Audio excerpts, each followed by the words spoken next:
अमूमन हम पा रहे हैं कि अगर 498 की जहाँ पे हस्बैंड वाइफ का मैट्रिमोनियल डिस्प्यूट है, वहां पे 354 की एफआईआर झूठी लिखाई जा रही है कि अगर आप लैंडलॉर्ड और टेनेंट हैं, आप नेबर्स हैं, आपकी पार्किंग लॉट पे लेकर के आपका आपस में झगड़ा हो गया है, अगर सामने वाले का कुत्ता आपके घर में आ गया या आपका कुत्ता किसी और को काट लिया, उस सब मामलों में भी विप्लव हमने देखा है कि 354 के जो एलिगेशंस हैं उनका दुरुपयोग किया गया है। Process itself in criminal law as a punishment, यहाँ पे सालों साल तक बेल होने के बाद चार्ज नहीं फ्रेम होते, चार्ज फ्रेम होते हैं तो प्रोसिक्यूशन विटनेस नहीं आते हैं, उसके बाद डिफेंस एविडेंस आता है, फाइनल आर्गुमेंट के बाद जजमेंट एक एक दो साल तक लगे डिलीवर नहीं होती हैं। तो प्रोसेस अपने आप में एक पनिशमेंट है। ट्रायल कोर्ट हो या हाई कोर्ट हो, उनका दायित्व बनता है, उन्हें उस लॉ को फॉलो करना ही पड़ेगा। और आपको शायद कहीं ना कहीं अपने क्लाइंट के लिए लड़ करके कहना प्लीड करके आपको कोर्ट को कन्विंस ही करना पड़ेगा कि कोर्ट को एक्स्ट्राऑर्डिनरी ज्यूरिसडिक्शन को एक्सरसाइज करना चाहिए। नमस्कार, मेरा नाम है विप्लव अवस्थी। आप देखना शुरू कर चुके हैं लीगल रिपोर्टर। आज हम बहुत महत्वपूर्ण विषय पे बात करने जा रहे हैं जो कि हर करीब एफआईआर में है, यानी कि जहां 498 का मुद्दा बना वहां 354 ए बी सी डी लगा दिया गया। चाहे नौकरी का विवाद है, चाहे प्रॉपर्टी रेंट का विवाद है, वहां पर 354 बनाया जा रहा है, 376 बनाया जा रहा है, 377 बनाया जा रहा है। और ये केवल इसलिए कि एक व्यक्ति को जेल में रखा जा सके, अपराध की गंभीरता बनाई जा सके जिससे कि वो जेल में चला जाए। और ये करीब हर दूसरी एफआईआर में देखने को मिल रहा है।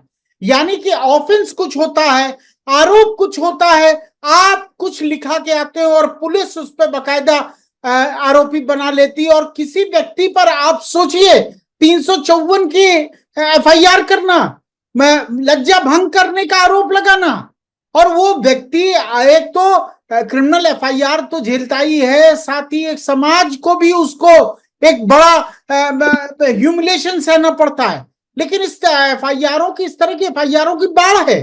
दिल्ली हाई कोर्ट के सामने एक केस आया, बिल्कुल रिसेंट का केस है, जिसमें मकान मालिक और किराएदार के बीच है और दोनों ने आपस में एक दूसरे के खिलाफ 354 का मामला कर दिया है।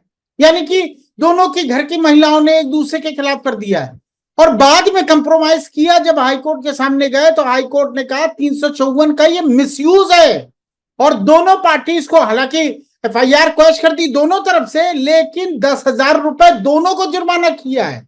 तो क्या 10,000 रुपए भर का जुर्माना काफी है या इसके लिए और डिटरेंट की जरूरत है? इसी पूरे विषय पर हमारे साथ जुड़ गए हैं एडवोकेट विकास गुप्ता जी, जो सुप्रीम कोर्ट में प्रैक्टिशनर एडवोकेट हैं। बेहतर उनका 3 दशक का क्रिमिनल और मैट्रिमोनियल लॉ का एक बड़ा अनुभव है और लगातार टीवी डिबेट में जाकर तमाम जो कानून के पहलू हैं उस पर अपनी बात रखते रहते हैं। विकास जी, बहुत बहुत स्वागत है आपका। आपने जैसा विषय सुना, हर दूसरी एफआईआर विषय है मैट्रिमोनियल झगड़ा, 354, 377, 376, कुछ भी बना दो, कुछ भी लिखा दो। मकान मालिक किराएदार का झगड़ा है, मैं किराएदार से मकान मालिक के खिलाफ 354 करा दिया क्योंकि वो एक दिन अपना किराया लेने आपके घर आ गया था, बस इतना उसका दोस्त था। अब वो अदालत पुलिस के चक्कर मारता घूम रहा है। विकास सर, इस तरह के इस ट्रेंड पर आप पहली प्रतिक्रिया? विप्लव, काफी दुर्भाग्यपूर्ण है और सच्चाई में 498 ए आया का प्रावधान आया, 354 ए बी सी डी आए और क्रिमिनल एक्ट में अमेंडमेंट आई 2013 में। तो ये सारे के सारे वुमेन सेंट्रिक लॉज लेजिस्लेटर्स ने बनाए कि उनको उनके करे गए अत्याचारों से के लिए खिलाफ एक सख्त कानून की आवश्यकता थी और लेजिस्लेटर ने उन सख्त कानून को बनाया। लेकिन पिछले कुछ सालों में हम निरंतर पा रहे हैं विप्लव कि वो 498 ए का जहां मैट्रिमोनियल डिस्प्यूट है वहां पे 354 जो अब भारतीय न्याय संहिता में सेक्शन 74 से 74, 75, 76, 77, 78 हो गए हैं, तो हम 354 ही बोलेंगे क्योंकि वो आम लोगों को ज्यादा आम भाषा में आम उससे लोगों को सुविधा पता है, है, ठीक है। आम बात है। तो 354A, B, C की बात करेंगे तो अमूमन हम पा रहे हैं कि अगर 498A की जहां पे एक हस्बैंड वाइफ का मैट्रिमोनियल डिस्प्यूट है, वहां पे 354 की FIR झूठी लिखाई जा रही है। अगर आपने जिस तरह से बताया जो अभी ये रिसेंट जजमेंट आई, और ऐसी बहुत सारी जजमेंट्स हैं दिल्ली हाई कोर्ट और विभिन्न हाई कोर्टों की, जहां पर कि अगर आप लैंडलॉर्ड और टेनेंट हैं, आप नेबर्स हैं, आपकी पार्किंग लॉट पे लेकर के आपका आपस में झगड़ा हो गया है, अगर सामने वाले का कुत्ता आपके घर में आ गया या आपका कुत्ता किसी और को काट लिया, उस सब मामलों में भी विप्लव हमने देखा है कि 354 के जो एलिगेशंस हैं उनका दुरुपयोग किया गया है। और कोर्ट निरंतर वकीलों को भी ये कहता जा रहा है, वो अचिन गुप्ता वाली जजमेंट हो या राजेश वाधवा की दिल्ली हाई कोर्ट या पहले सुप्रीम कोर्ट की जजमेंट हो, जिसमें वो कह रहे हैं कि रिस्ट्रेन रखिए, वकीलों की भी दायित्व बनता है कि वो ऐसे एलिगेशंस FIR में ना लिखें।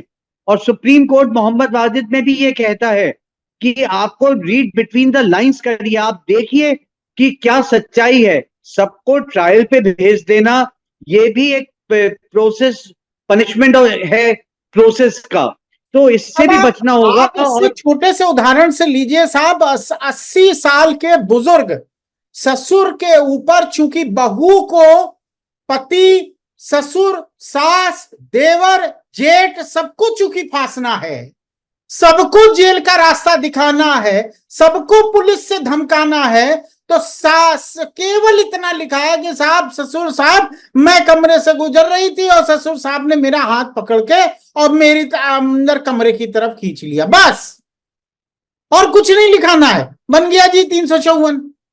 अब 80 साल का ससुर जो किसी सम्मानजनक, कहीं टीचर था, कहीं प्रोफेसर था, कुछ था, उसकी तो आपने पूरी जिंदगी की रिस्पेक्ट खत्म कर दी। जब ये समाज के सामने फंसा, अखबारों में बड़ा बड़ा सुबह सुबह छप गया कि साहब 80 साल के ससुर ने बहू को छेड़ा। अब ये तो 10 साल के बाद प्रूव करिएगा आप, उस समय तो उस व्यक्ति की इज्जत चली गई। विकास सर। नहीं विप्लव, आप बिल्कुल सही कह रहे हैं। Process itself in criminal law is a punishment. यहाँ पे सालों साल तक बेल होने के बाद चार्ज नहीं फ्रेम होते, चार्ज फ्रेम होते हैं तो प्रोसिक्यूशन विटनेस नहीं आते हैं, उसके बाद डिफेंस एविडेंस आता है, फाइनल आर्ग्यूमेंट के बाद जजमेंट एक एक 2-2 साल तक लगे डिलीवर नहीं होती हैं। तो प्रोसेस अपने आप में एक पनिशमेंट है कि मैं निरंतर विप्लव आपके शो में कहता आ रहा हूं, निरंतर मैंने ये बात कोर्ट में भी कही है कि सुप्रीम कोर्ट जजमेंट पास करती है लेकिन नीचे की कोर्टें उनको मात्र जजमेंट ही मान करके चल रही हैं, उन पर अमल करके क्वॉशिंग नहीं कर रहे हैं। And high courts are very reluctant in quashing the petitions. आज निहारिका की जजमेंट के बाद आज बहुत हाई कोर्ट्स भी रिलक्टेंट होती हैं, वो जल्दी से FIR को या चार्जशीट को क्वॉशिंग नहीं करती। सिंबॉलिकली सुप्रीम कोर्ट से ये जजमेंट्स आती जरूर हैं, हम उन पर बात भी करते हैं, उनकी सराहना भी करते हैं, पर्सनल लिबर्टी की भी बात करते हैं अगर बेल का मैटर होता है या क्वॉशिंग की मैटर होता है, लेकिन संभवतः सच्चाई में हम जब जाकर के देखते हैं तो एक आम हिंदुस्तानी इस प्रोसेस से खुद पनिशमेंट उसकी हो जाती है। जैसा आपने सही कहा कि जेठ हैं या ससुर हैं, अमूमन झूठी 354 के एलिगेशन की मेरा हाथ पकड़ लिया, या मैं उन बातों को यहाँ नहीं कहना चाहूंगा, उसके मात्र उनके एलिगेशंस पे एक FIR रजिस्टर हो जाती है और पूरे परिवार को, अगर उनको अरेस्ट नहीं भी किया मानो, क्योंकि अनीश को मारा जाता है और पुलिस वाले भी अपना सोचते हैं कि हमें इसमें अरेस्ट नहीं बनता है, वो नहीं करते और चार्जशीट फाइल कर देते हैं और कॉग्निजेंस लेकर के अगर उन सब के खिलाफ चार्जेस फ्रेम होते हैं और आप उसके खिलाफ अगर हाई कोर्ट में आते हैं तो अमूमन यही बात होती है कि आप जाइए और अपने केस को ट्रायल में प्रूव करिए।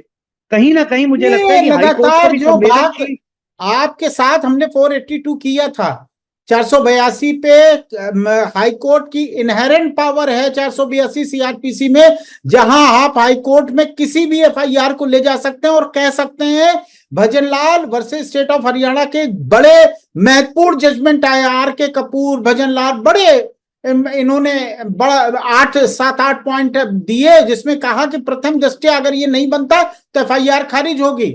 लेकिन जब आपने ये बात समझाई तो हजारों दर्शक ये भी बोल रहे हैं कि साहब हम तो गए थे, लेकिन हमें हाई कोर्ट ने फिर कहा जाओ ट्रायल कोर्ट में साबित करो।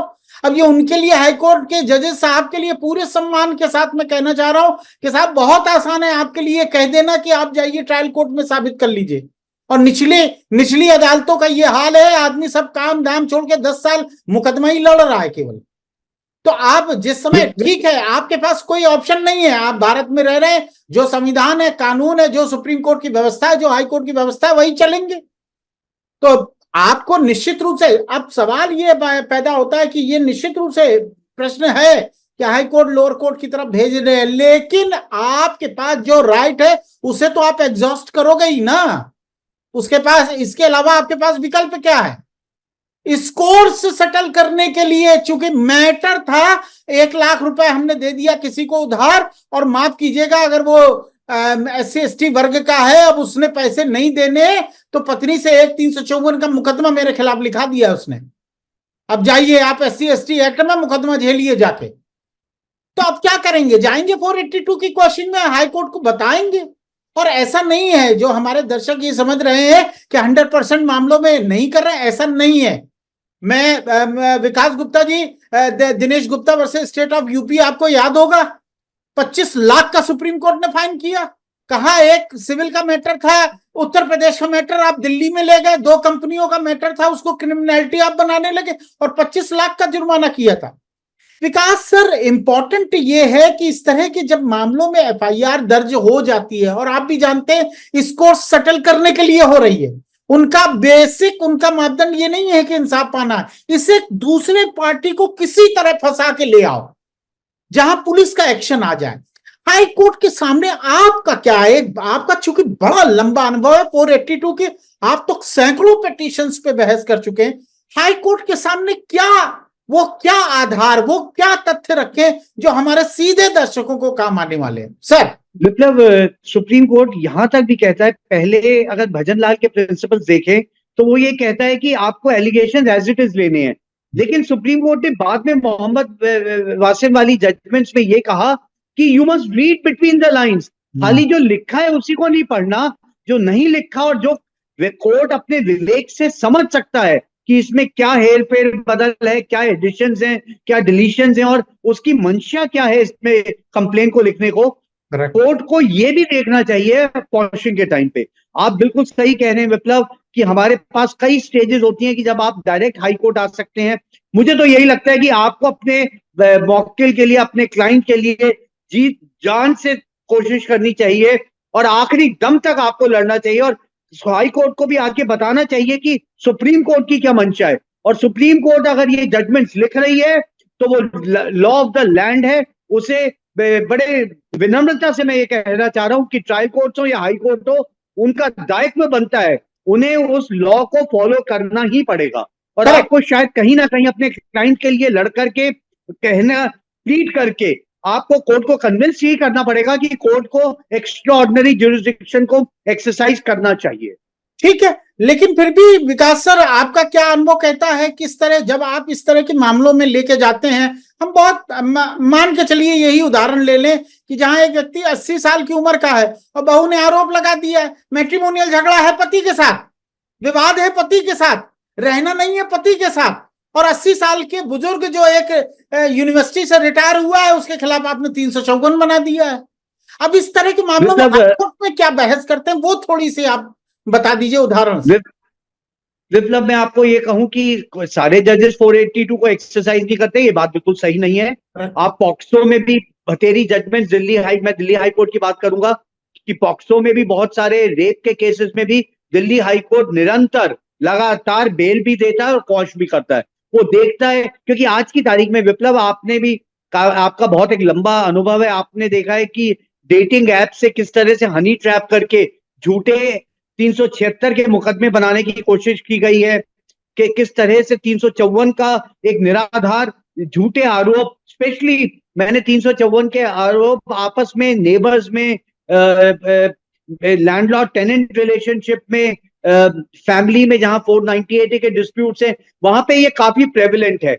और साथ के साथ मुझे लगता है कि बहुत सारे जजेस दिल्ली हाई कोर्ट में भी हैं जिनका काफी एक लीनियंट व्यू रहता है, काफी लिबरल व्यू रहता है इसमें। और अगर आप अपने तथ्यों को सही तरह से लेकर के आप आते हैं तो वो हिचकिचाते भी नहीं है इसको क्वॉश करने के लिए या बेल देने के लिए। बहुत अच्छा, बहुत अच्छा। जैसे दिल्ली हाईकोर्ट की आपने बात कही, और मैं अपने दर्शकों को बताना चाहता हूं, ये केवल दिल्ली हाईकोर्ट की बात विकास गुप्ता जी नहीं कह रहे हैं, वो बताना ये चाह रहे हैं कि बहुत से विभिन्न हाईकोर्ट लगातार क्वेश्चन कर रहे हैं, लेकिन आप अपने फैक्ट तो मजबूत लेके जाइए।